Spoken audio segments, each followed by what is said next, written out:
On a morning walk in the holiday town of Noosa, a couple of tourists see a sight they have not expected. A young woman's body, fully clothed, lay as if she were asleep. Her wounds would tell a different tale. Police would rely on a never-before-used area of forensic science. It doesn't just fly in.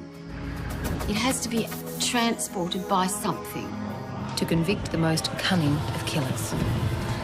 The questions had to be asked. Did she go there of her own free will? Was she in fact dead at that stage? We have a pretty high burden of proof to be able to charge anyone with murder. There's something not right.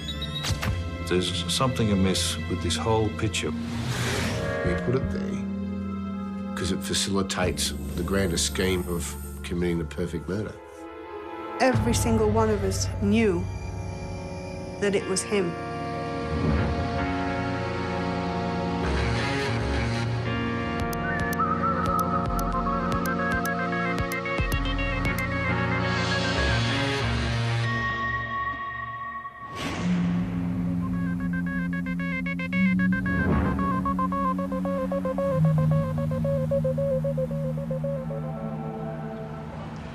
The first 48 hours of a murder case are critical to its outcome, and in this case it was no different. Police had their suspect. Then, as the hours, weeks and months went by, it appeared the killer had created the perfect murder. I got a phone call that a young female was found deceased in the vegetation of a parking area down at the Noosa parkland. And the body was found some distance from the parking bays. The area was very heavily vegetated. There was acacia, wattle trees in the vicinity and other vegetation. She was obviously in a state where there had been violence done to her body. By that I mean there was marks around the throat and around the cheeks and eyes area.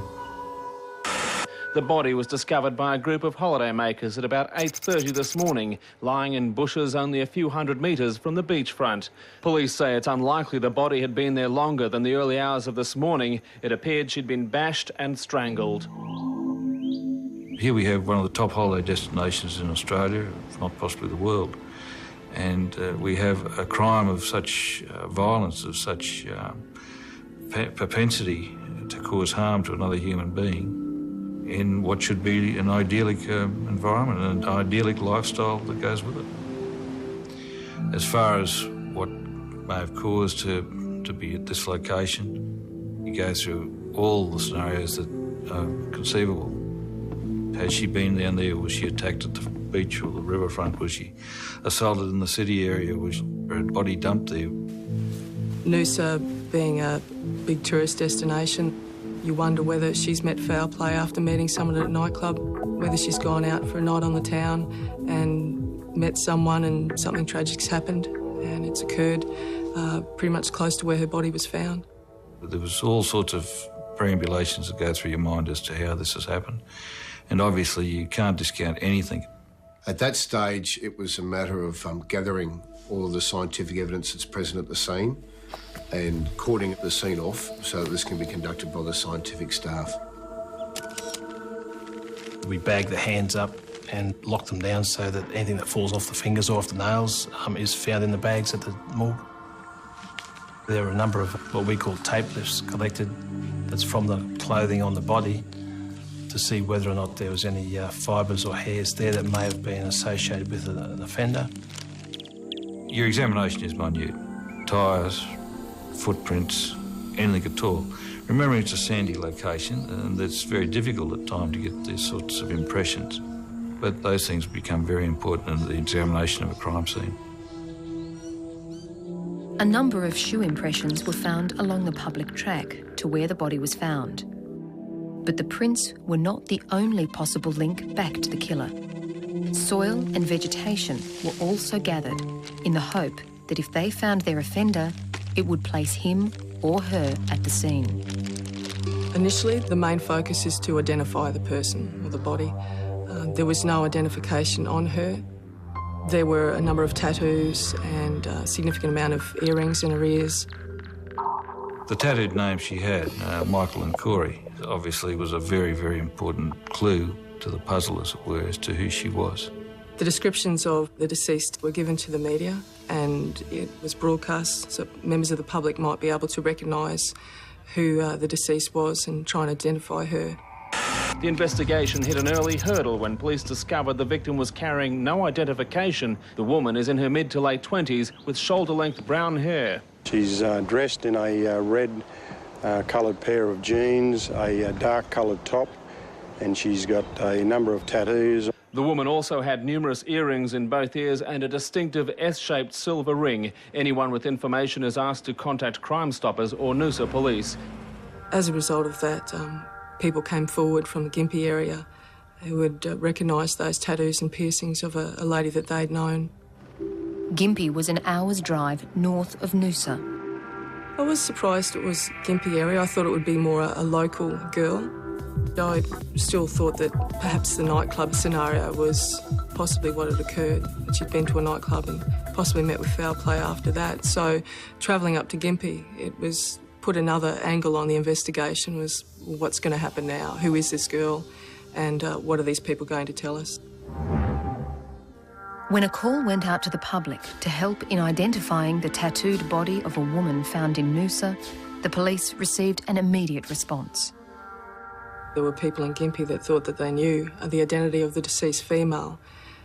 They described the tattoos as they'd known them, and they were quite sure that the person that we found, or the body we found, was Samantha Bodsworth.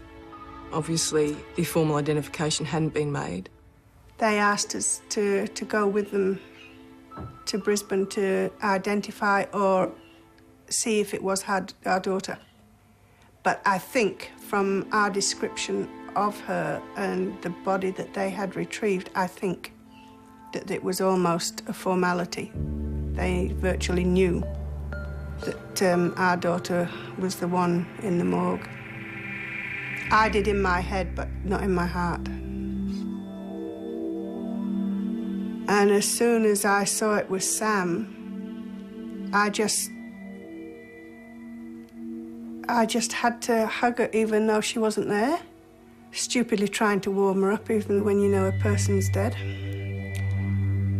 And she got no makeup on, not a scrap of makeup. She had a car accident several years before, and she was very self-conscious of her scar on her cheek. And that was so odd. There is no way on this planet she would have gone anywhere, even to the front door, without her makeup on. So why had Samantha been found 1 hour's drive away in Noosa without her makeup? Police had believed that she may have gone there for a night out and that something had gone wrong with someone she met. And she'd been murdered by a strange one-night stand or whatever you call them today. I don't know, but that wouldn't have been Samantha. She would not have done that. It wasn't her scene. She liked to be with the people she knew and she loved. And that was her 2 children, Corey and Michael, who were with their paternal grandparents on the night Samantha went out and never came home. The house the 3 shared was now under forensic examination. Upon entry to the house through an open garage door, there were a couple of spots of blood. Upon further examination throughout the house, there were some blood stains in the bedroom. There were some wiped up blood stains in the lounge room, dining room area. People often try and clean up crime scenes after they've occurred, and this had all of the characteristics of a fairly rudimentary clean-up. Samples of blood and bloodied items were collected in hope that the killer might have been injured and left his DNA behind. Samantha's bedroom gave the impression that some sort of struggle had taken place. We found a hairdryer that had little samples of blood on the cord. So obviously that suggested that perhaps it could have been used in the assault with Samantha, whether it be wrapped around her throat or whether it was used in some other way in the course of her being assaulted. During the examination of the laundry area, there was a number of items of clothing in the washing machine. We pulled those out and the items of clothing were bloodstained, and amongst the bloodstained clothing was a pendant. That was one of Sam's much-loved items because her uncle in Britain gave it to her. And you can't get that stone anywhere else but in that particular little part of Britain. One of the most intriguing aspects of the pendant was that we'd had information from Sam's parent that she'd never removed it. Even when she was having a shower, going swimming, anything, that pendant stayed with her. It was obviously very important to her. And yet here it was, basically in a washing machine in a house where there'd been bloodstains and other signs of violence. So this sort of indicates to you that there's something not right. There's something amiss with this whole picture. Why was it that she didn't have a pendant? Who would have taken it off her? Where was the chain? These questions were the things that informed part of how we needed to really progress the inquiry. While there seemed no forced entry into Samantha's house, a screen near the front door was off the window. And her car was not in the garage, where her parents had told police it was usually parked. Nor was it at the car park in Noosa, where her body was found. We had the crime scene at Noosa, which was still very important to us as a crime scene. We had the potential of a crime scene at her house. And obviously the distance of some hour of travel from the house to Noosa was significant. The questions had to be asked. Did she go there when she was alive? Did she go there of her own free will? Was she in fact dead at that stage? And these scenarios were part of the whole gambit of what we had to look at and try and establish. At the post-mortem, the pathologist was able to prove that the cause of death was strangulation, and this was consistent with what we saw at the scene, the number of marks that were there. Scrapings were taken from underneath her fingernails. If Samantha had put up a struggle, then potentially the offender's DNA had been captured. There was evidence that her clothes that she was in when she was found at Noosa weren't necessarily the clothes that she subsequently died in. Samantha's injuries would suggest that blood spatter would have been found upon her clothes. There was none. In other words, someone had changed her clothes, which showed a fairly callous and motivated desire not to be apprehended by police on someone's part. We were of the impression that Samantha Bodsworth was killed in her home. It was a mystery how she went from Gympie to Hall Road at Noosa, but we were of no doubt that she was murdered in her home. At the time the search for Samantha's house was being conducted, her ex-partner was helping police with their inquiries. Like her friends, Michael Bodsworth immediately contacted police on hearing a news report of a tattooed woman's body being found in Noosa. I'll come down to see if it's my ex. Okay. All right. As soon as I heard Michael and Corey, that's all I needed to hear. All right. And you have two sons, do you? Yes, I have two sons, and their names are Michael and Corey. Michael Bodsworth was interviewed at the Gympie police station. He was there of his own free will, and he may have been able to help us with our inquiries. Now, whether help us meant he would be able to provide us with information or whether help us meant he became a person of interest was yet to be proven. At that stage, we had a very open book. And how long have you known Samantha? We've been together for 11 years. Are you still together with Sam? No. What's the situation with the two of you? I got onto the drink and kept on arguing and fighting all the time. So she asked me to leave. So I moved to the pub. Do you remember when that was? It's about 3-4 months ago. And when was the last time you saw Samantha? Just after 5 on Friday. Yesterday? Yesterday. Okay, and whereabouts did you see her at 5 p.m? Mount Pleasant Hotel. I was standing in the doorway talking, saying that she'd dropped the boys off at Mum and Dad's. And I asked if I could have a shower at her place. She said, yeah, no problem, because the hot water system's blown up at the mount. I went upstairs, chucked all my clothes in the bag, then went back downstairs in my car, went up to see my kids. at my parents' place.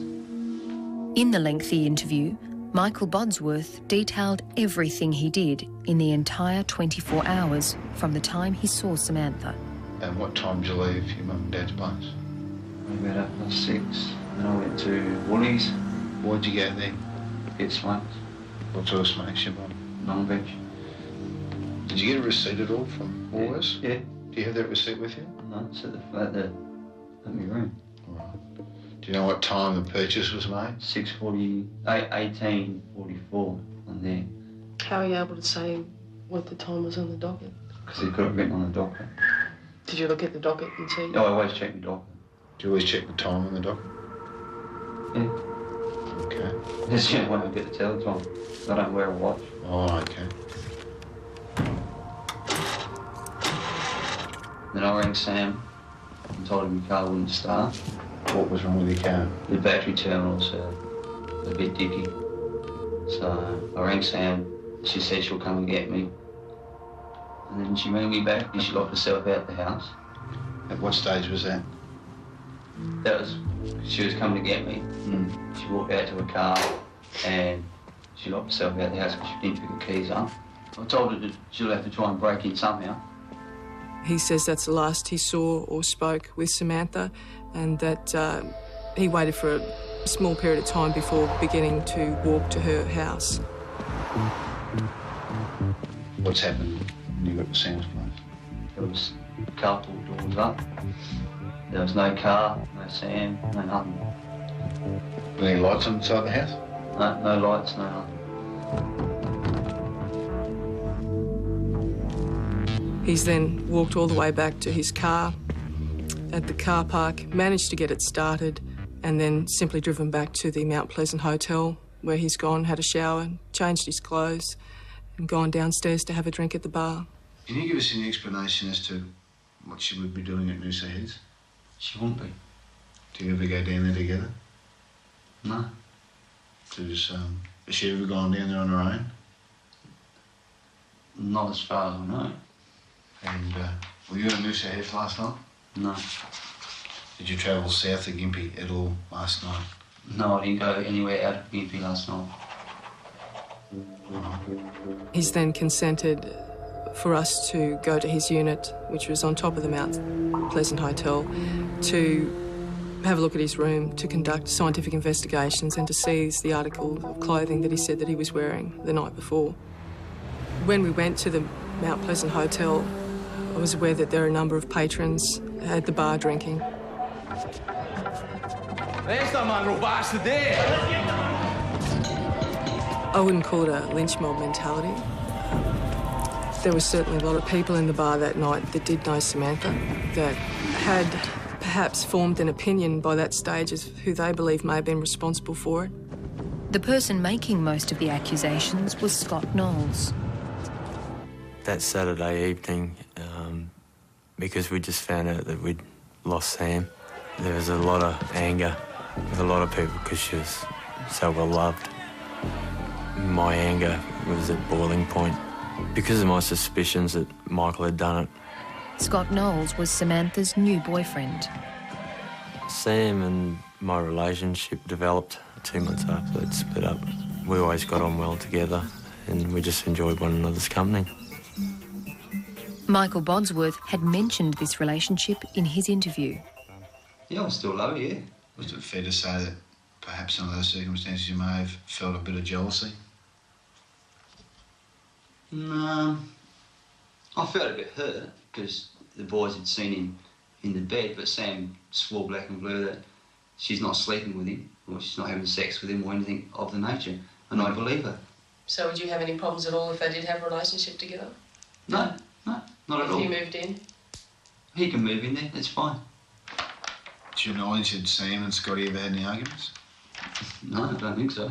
Would you describe him as being a violent person? Scotty? I don't think he's got a violent bone in his body.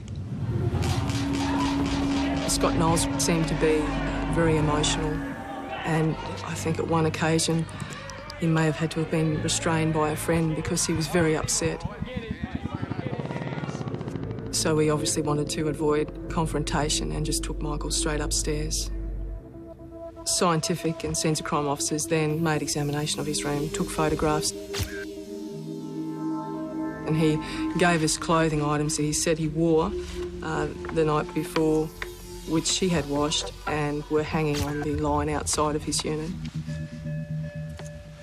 Some people wouldn't allow police to do that. They didn't seem to be too reluctant in that regard, but he certainly came across as not being overly concerned in relation to us taking those samples and really trying to corroborate or otherwise his version of events as he gave to us during the interview. Michael Bodsworth was escorted from the hotel to his parents' place to keep him out of harm's way. Not long after, the detectives were told of a discovery only streets away from here that would help them determine what really happened to Samantha on that Friday night. On Friday night, 29-year-old Samantha Bodsworth left the Gympie Hotel where she worked and drove home. She never returned to have drinks with her boyfriend, her battered body found near Noosa's tourist strip yesterday morning. Samantha had worked at the hotel to help support her two sons, aged 5 and 7. She also did part-time charity work. After the first 24 hours of the investigation, we had confirmation that the deceased was in fact Samantha Bodsworth. We had two prime persons of interest, that being Mr. Michael Bodsworth and Mr. Scott Knowles. However, to an extent, Mr. Bodsworth shone a bit brighter than Scott Knowles did. Can I just have a look at your hands? I just noticed before that you've got a cut there on you. Yeah, I got one there. Right middle finger. One there. Well, this one's here. Yeah. That appears to be a fairly fresh sort of cut, that one there. Obviously, we were interested in those to see whether they had any bearing on perhaps him being involved in Samantha's death. Can you tell me where they came from? Yeah, work. From work? When did you do those? Friday. You got another one there. Oh, yeah. So we photographed those. Mr. Bodsworth was asked if he would voluntarily supply a specimen of his blood for the purpose of DNA. He declined this, saying that he didn't like needles too much, but was prepared to give us a mouth swab. As the detectives waited for results from scrapings taken from underneath Samantha's nails to compare with the DNA provided by her ex-partner, forensic investigators were busy examining Samantha's car. It was found here, at the back of a nightclub in Gympie.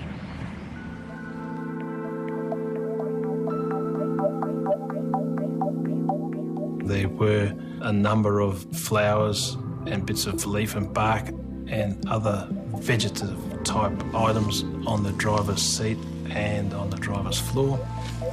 And around the back of the vehicle, jammed into the number plate holder, was a fairly large fluorescence which looked like pollen and was fairly consistent with those that we had seen earlier that day at Noosa. The botanical specimens, along with other items like cigarette butts, were bagged for evidence. While the butts appeared to be the brand smoked by Samantha, it was noted they were the same as those bought by Michael Bodsworth when he had gone to Woolworths. He had given police the receipt and also a set of Samantha's keys that had mysteriously turned up in his room the night Samantha was murdered. And he pointed out that her car key was missing from that set of keys. They were in my room last night. Where'd you get them from? Sam must have left them behind. Because Sam's got a key to my room too. Oh, OK. But do you have a personal set of keys? No, I do not have a personal set of keys to Sam's house, no. So the keys that she... I don't understand about the keys being in your room. No, I don't understand either. But there's no car key, and the blue key's missing. She's got colour-coded. And the blue one's not there, and the car key's not there. We believe that the person who's responsible for her death has driven the vehicle. One theory police are working on is that the mother of two young boys was abducted from Gympie, then driven to Noosa, where she was brutally murdered. Anyone who may have seen the white Corolla, registration 299CQO, should contact police. Later tonight, police will set up a major incident caravan here at the murder scene in the hope that someone will remember having seen Samantha, her car or her killer. As a result of that, a local truck driver by the name of Mr. Higgins came forward on that night, come along a white car, travelling north my direction, going very slow.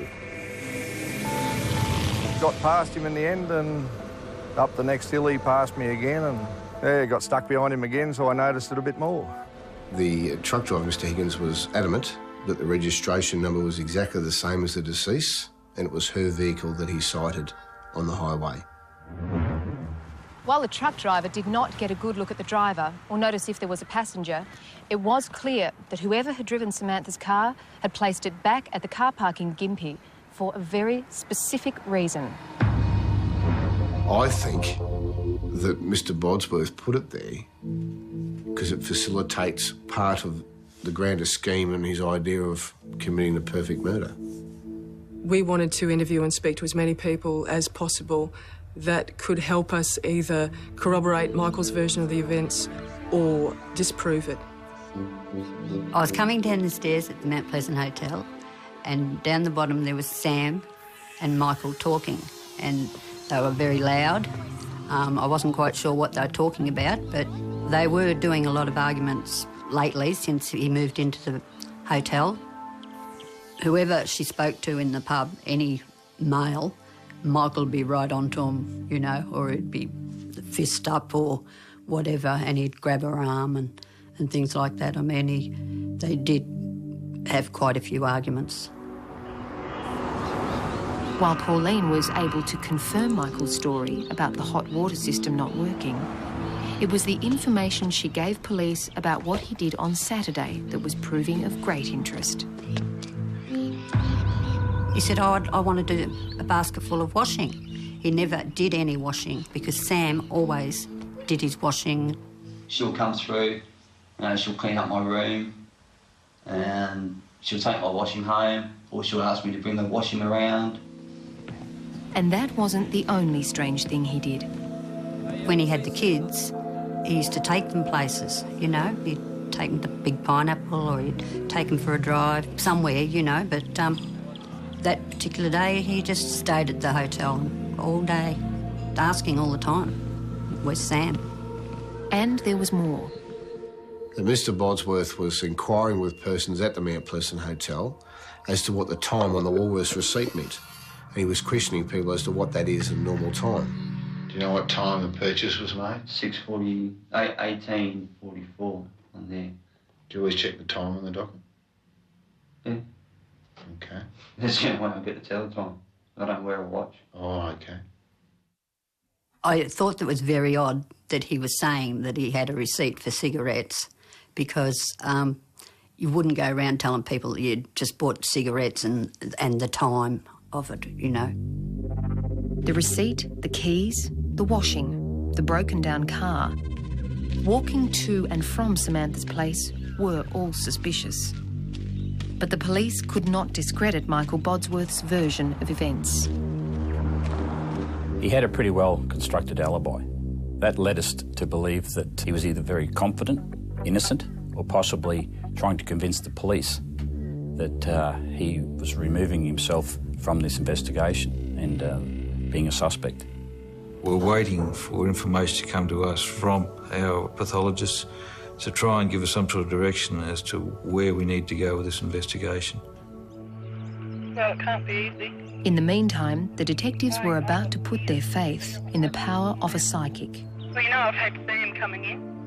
I've been talking to her and she just said, go and see Michael. She just keeps saying, go and see Michael.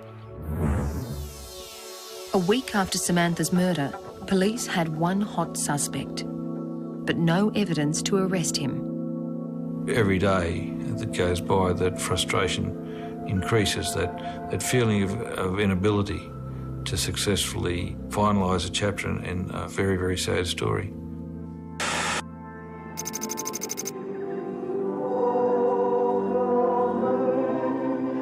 You were so happy.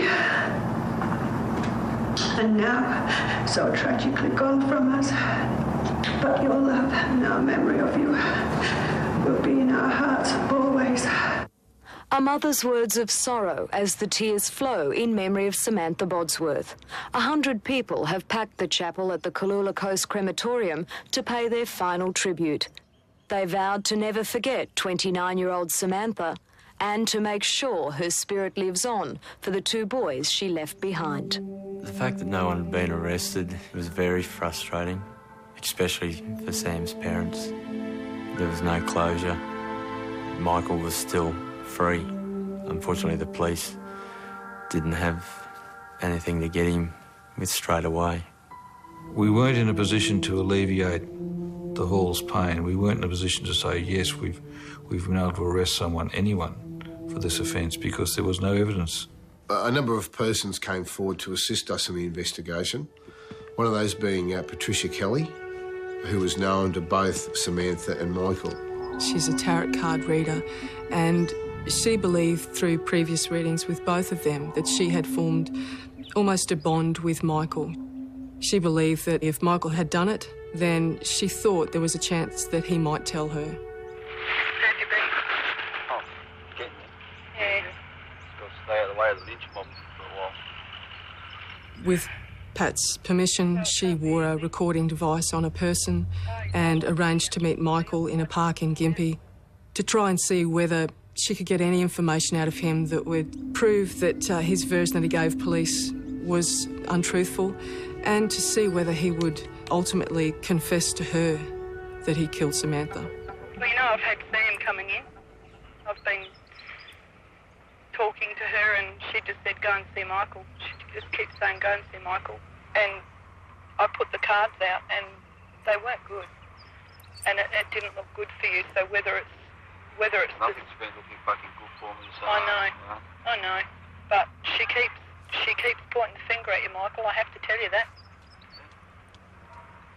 And if you've killed Sam and you want to talk to somebody, you can talk to me. I'm not going to judge you. During this conversation with Kelly, Bodsworth maintained the alibi and the story that he had supplied to us, and there was nothing significant that came out of it evidentiary-wise. Michael, the problem is that you're under suspicion. What I've given them. Trouble is, though, they can't find the killer. I've given them everything that they've asked for, apart from blood. But they gave me a cotton wool to chew on.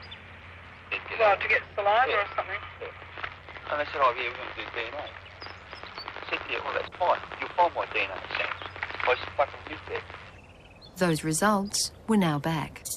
It was discovered that Mr. Bodsworth's DNA was present on a tea towel that was found in the kitchen and on the floor in the bedroom. His DNA was also found on one of 5 cigarette butts found in the ashtray near Samantha's bed. But none of those in her car belonged to her ex-partner.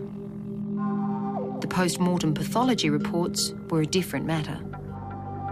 The DNA came back under her fingernails of that belonging to Michael Bodsworth. Obviously, that was a breakthrough in the investigation, and we now had something physical that we could work with to say that something has occurred between them that would have his DNA under her fingernails. But the defence Michael Bodsworth had given his tarot card reader was good. He had lived in the house, was now a visitor, and freely admitted he and Samantha did have arguments. Police desperately needed to put him not just at her house, but at the place her body was dumped. It seemed likely that the one link that we hoped would be the link between the vehicle, the clothing and the scene was pollen. Pollen evidence had never before been used in a murder case in Australia. In fact, it had only been used 9 times before worldwide. So it was going to take some time to investigate the possibilities and get the answers. We have a pretty high burden of proof to be able to charge anyone with any offence. We wanted to make sure that at the end of the day, every avenue was exhausted and that we had everything that we could possibly get back before us to make a decision whether we had enough evidence to charge Michael Bodsworth. It was now 3 months since Samantha had been murdered. There was a custody hearing where Malcolm and Lynette Hall wanted to have full custody of the 2 boys.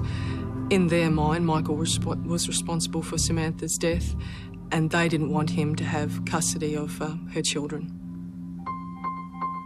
Custody on that day was awarded to Samantha's parents, and Mr Bodsworth shortly thereafter left Queensland and went down to South Australia to reside.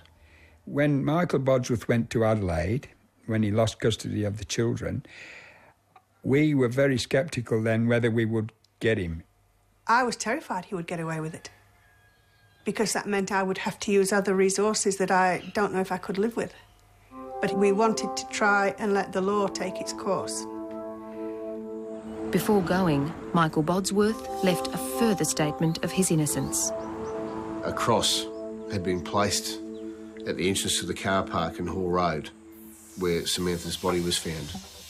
The location of the cross was nowhere near where the body was located, giving the impression that that's where he thought the body was placed, thus giving more credibility to his version that he didn't take part in her death.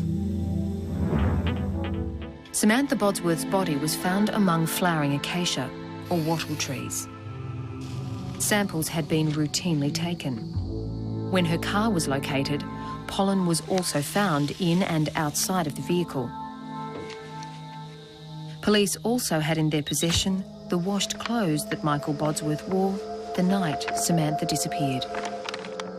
Now, my job was to find out if the flowers in the car, on the tape lifts and in the vacuuming filter sample was the same as those species at Noosa. There were 2 acacia plants flowering at the time where Samantha's body was found, and one of them was like, it's a bushy type plant, then that species was Acacia sopherae. And this is the species that we found on the number plate, and we also found it in the vacuum filter from the car, in the front driver's side, which shows that the car had actually been in Noosa, right near the crime scene. Dr. Milne could say this with certainty because acacia has a particular characteristic. Acacia is insect and animal pollinated. It doesn't just fly in. It has to be transported by something. And so when somebody brushes against them and the plant's flowering, they get into the car, it transfers from their clothing onto the seat and whatever they have on their shoes. In this case, it was the front driver's seat and floor of Samantha's car.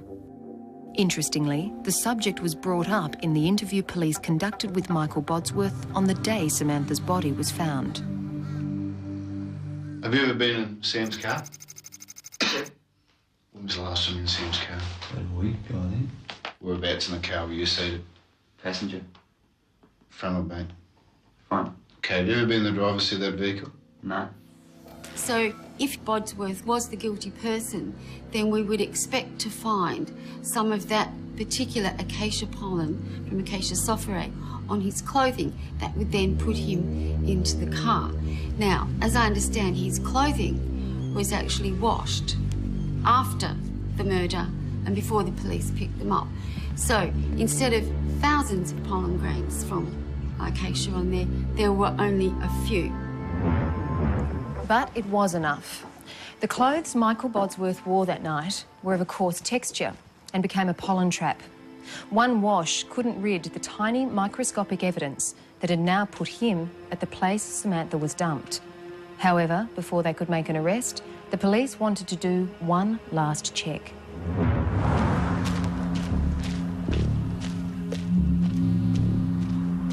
We then decided to walk the route that Mr Bodsworth had told us he took that afternoon. It was for the purpose of ensuring that there were no acacia pollen trees along that route where the pollen may have gotten onto his clothes, thus having a legitimate reason for having the pollen on his clothes. The plants that were growing around in that area were well off the path, and none of those particular species were flowering at the time. So I actually had pollen collected from the herbarium from those Gympie species, and I looked at that pollen to compare it with the Acacia sopherae pollen in Noosa, and they were totally different. We travelled to South Australia, where we spoke with Mr Bodsworth at a service station near Christie's Beach, and upon being informed that he was going to be returned to Queensland and charged with the murder, he was quite surprised and anxious. The man has been arrested in Adelaide and charged with the brutal murder of his de facto wife in Gympie 8 months ago. The battered body of mother of two, Samantha Bodsworth, was found in sand dunes at Noosa. It was on the way back that he, without any prompting, said that he wished to speak to us about it and tell us the truth. And because we didn't have any recordings with us, we asked him could he hold his information until we got back to Maroochydore where we had suitable equipment so we could electronically record his conversation.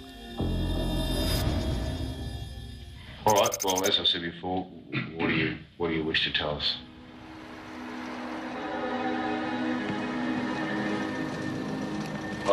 Sam picked me up the night she died from Woolies.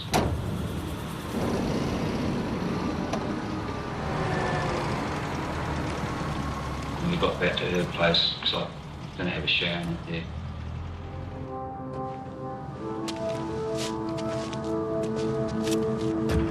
What did he say? He said he saw you driving like an idiot in the car with the kids. And she was telling me that, you know, after the weekend I can't see the kids and all this because their dad's been in the ear about, you know, I drive dangerously with the kids in the car. You know, the kids, they meant everything to me. You know, and then she said I couldn't see them. So I just sort of lost it. What do you mean you lost it? Well, I ended up strangling her somehow. Can't remember much about it. Mr. Bodsworth added that upon finding her deceased, he has panicked and not taken the course to ring the police. He chose to hide it. He has then changed Samantha into the clothes that she was found in on the Saturday morning by the tourists. There was marks on her top, on the white top. There was some marks there. She wouldn't go out like that, so I changed her. You know, and what? She was going out. Okay, all right. No, she doesn't go out with these clothes on. She goes out, so you know, I changed it.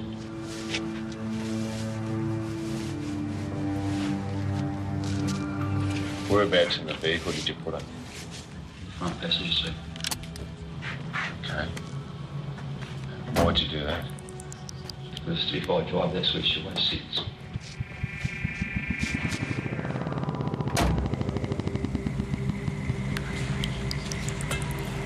He is very strong mentally, very, very strong. And I do not believe for 1 minute that his mind went blank in any way, shape or form. He knew exactly what he was doing. He planned it. But what he didn't reckon on was the DNA and the pollen and the fact that we knew, every single one of us who knew Sam knew that it was him. I drove her car back to Gympie and parked her car at the night disco. And that was it. Can I ask you why you did that? I just, as if she went out for the night or something, you know. When Samantha Bodsworth's body was found dumped in sand dunes at the Noosa Spit, her family suspected her former de facto, Michael James Bodsworth. 7 months later, the 36-year-old mechanic was charged with Samantha's murder after forensic evidence linked him to the scene. Despite confessing to police, though, Bodsworth pleaded not guilty. Basically, when you're facing life imprisonment, you've got nothing to lose, so why not plead not guilty? Ultimately, the jury did see through him and they believed the evidence that the police had gathered, the acacia pollen comparisons, which put him at the scene, the DNA, the blood found at her house, together with his confession. The jury were able to come back with a conviction of murder and he got life imprisonment. Unfortunately, life doesn't mean life. He's taken someone's life away and he's still living. He gets to get out eventually and have a life again. Samantha doesn't. Michael Bodsworth will be eligible for parole in 2010. I understand that Bodsworth thought that he'd committed the perfect crime, and I'm sure that he felt that he had, but science is always on the move and there's always new developments in forensic science. So was he smart? Was he cunning, conniving? I don't know. All I know is that he's been punished for something he did in the way that he should have been punished.